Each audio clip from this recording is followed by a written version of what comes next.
ఇక్కడే ఉంది. అండ్ చాముండేశ్వరి అమ్మవారు చాలా పవర్ఫుల్ అంట.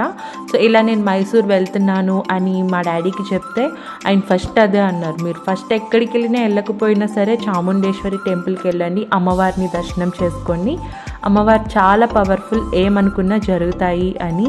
బట్ అన్ఫార్చునేట్లీ మాకు ఆ రోజు దర్శనం జరగలేదు. ఎందుకంటే లాంగ్ వీకెండ్ అని చెప్పాను కదా, చాలా రష్ ఉంది. అండ్ మాకు ట్రైన్ అయితే 3 o'clockకే ఉంది. సో అక్కడ ఉన్న వాళ్ళని మేము కొంచెం కనుక్కుంటే, సో ఎర్లీ మార్నింగ్ లైక్ 6:30, 7కి అలా దర్శనంకి వెళ్ళిన వాళ్ళకే 11:30, 12కి ఆ టైంకి దర్శనమై బయటకు వచ్చారంట. సో మేము ఇంకా జస్ట్ అప్పుడు 11కి వెళ్ళాము. ఇంకా మేము బయటకు వచ్చేసరికి ఏ టైం అవుతుందో, మళ్ళీ ట్రైన్ మిస్ అయిపోతామేమో అని చెప్పి ఇంకా మేము అమ్మవారిని బయట నుండే దండం పెట్టుకొని బయట నుండే దర్శనం చేసుకొని వచ్చేసాం. నెక్స్ట్ టైం ఎలా అయినా